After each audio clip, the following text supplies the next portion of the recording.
As tensions escalate between Russia and Ukraine, how exactly will this affect the Philippines when it comes to trade? Some presidentiables share their thoughts on the Russia-Ukraine crisis. Just after the Comelec confirmed the attendance of Bongbong Marcos in its presidential debate, BBM's camp says they're still not sure if he can join the event. Vice President Leni Robredo is visiting Iloilo today, while Manila Mayor Isko Moreno continues his campaign in Cavite. And today marks the 36th year of the EDSA People Power Revolution.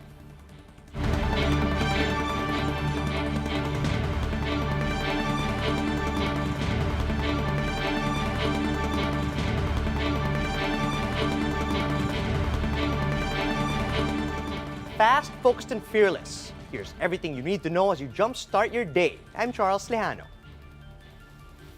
In the wake of Russia's attack, some Ukrainians have started fleeing their country as Ukraine beefs up the deployment of its forces. Jess De Los Santos has the details. Series of explosions and flashing lights peppered the night sky in the cities of Kyiv and Kharkiv. That's just moments after Russian President Vladimir Putin announced that Moscow is launching an offensive in Ukraine. The People's Republic of Donbass asked Russia for help. I decided to conduct a special military operation. It aims to protect people who have been bullied and subjected to genocide by the Kyiv regime for 8 years. When the day dawned, the air was already different in Ukraine. Billows of smoke rose from an airport in the port town of Mariupol. According to Ukrainian President Volodymyr Zelensky, Russian forces have fired missiles at several cities in Ukraine. Zelensky has put the entire country under martial rule. We have introduced martial law across all territories in our country. Calm is needed from each of you.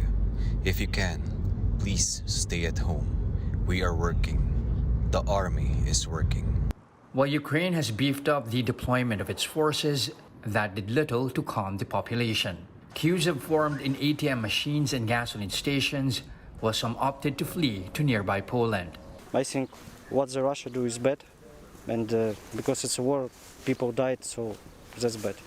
In the aftermath of Russia's invasion, the U.S. has increased its presence in nearby Poland and Latvia. U.S. President Joe Biden said Washington would impose severe sanctions on Russia and Putin. He said allies and partners will respond in a united and decisive way. Jess De Los Santos, One News. As tensions further intensify between Russia and Ukraine, other countries' economies, including the Philippines, are affected. With rising fuel and basic commodity prices, one presidential advisor is now calling to reopen the economy as much as possible to help it ride through the impending crisis. Here's the report.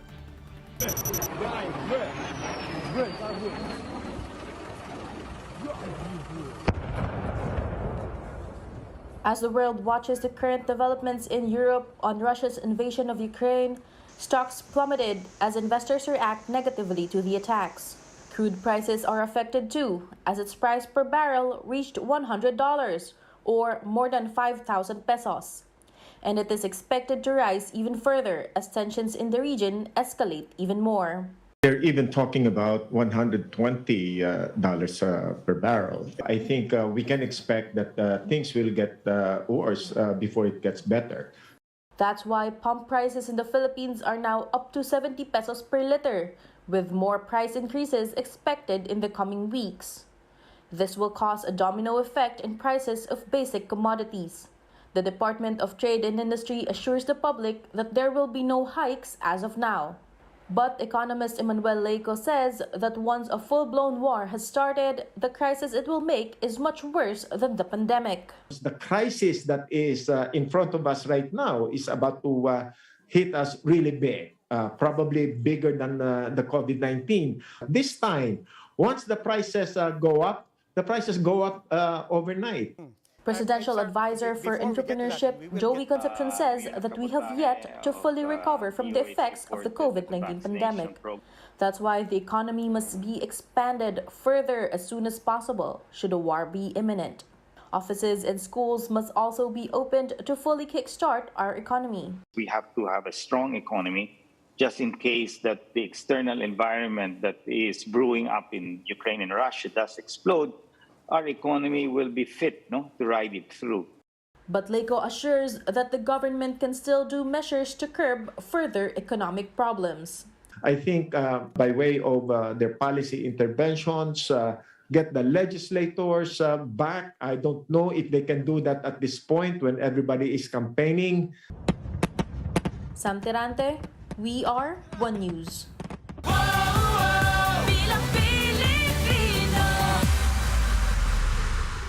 How do presidential candidates feel about the Russia-Ukraine conflict? For Senator Ping Lacson, the Philippines should join other peace-loving countries in calling out Russia for invading Ukraine. Labor leader Calyodi de Guzman also condemns Russia's actions against Ukraine, but asks the Duterte administration not to take sides. Vice President Leni Robredo says the government should make sure that the 320 or so Filipinos in Ukraine are safe. She also calls on the government to prepare for how the crisis will further impact the Philippines, including local oil prices. Meanwhile, Manila Mayor Isko Moreno hopes that the Ukraine-Russia conflict will not intensify. But as early as now, Moreno says we need to analyze how the conflict will affect Filipinos. Senator Manny Pacquiao, meanwhile, joins the rest of the world in praying for the immediate de-escalation of the crisis. Pacquiao also urges Filipinos in Ukraine to avail of the Foreign Department's voluntary repatriation. And as of this morning, former Senator Bongbong Marcos still hasn't released a comment on the matter. Marcos Jr. has also yet to confirm his participation in Comelec's presidential debate scheduled next month. Marcos's camp clarified this after the Comelec had initially announced that all candidates will be present. BBM spokesperson Vic Rodriguez says Marcos's attendance at the debate will only be confirmed if his, quote, hectic campaign schedule permits. The Pilipinas presidential debate will be held on March 19. This is just the first of 3 series of debates to be hosted by Comelec. Poll body has yet to release the ground rules for these debates, but spokesperson James Jimenez has already laid down some mechanics. They will be given an idea of what the topics will be, the general topics will be, but they will not be given specific questions. We will not allow candidates to bring anything on stage. Let's find out where the presidential candidates are headed today. Vice President Leni Robredo is expected to visit the province of Iloilo, and her first stop will be in Oton, then on to Concepcion, Ajuy, then Pasay in the morning. In the afternoon, she'll be attending mini rallies in Pototan, Santa Barbara, and then cap it off with a grand rally in Iloilo City. Meanwhile, former Senator Bongbong Marcos will be returning to Luzon, where he'll be attending a caravan at Rosario Rotonda in La Union at 11 a.m. Then by 6 p.m., the Uniteam is scheduled to host a proclamation rally at Poro Point Baywalk. On the other hand, Manila Mayor Isko Moreno is still in Cavite, and this time he'll be making the rounds over at General Trias. Today marks the 36th anniversary of the EDSA People Power Revolution. To commemorate the historic occasion, Interior Secretary Ed Año will be leading the flag raising and wreath-laying rites at the EDSA People Power Monument in Quezon City. Quezon City Mayor Joy Belmonte and EDSA People Power Commission Chairman Rene Escalante are expected to join him. This year's theme is EDSA 2022, Pagtutulungan tungo sa sama-samang pagbangon mula sa pandemya. Here are the stories to watch out for later today. The FIBA World Cup qualifiers continue, with Gilas Pilipinas squaring off against India at 6 p.m. Basketball action also continues in the PBA as it's NLEX versus Rain or Shine at 3 p.m. While Blackwater will face Ginebra at 6 p.m. And the UAAP will hold a press conference later at 2 p.m. to formally announce the March 26 opening of UAAP's Season 84. And that's how the day is shaping up to be. Join us again later at 9 a.m. as we monitor the day's biggest stories from sunrise to sundown. You can also catch One News on the Signal Play app.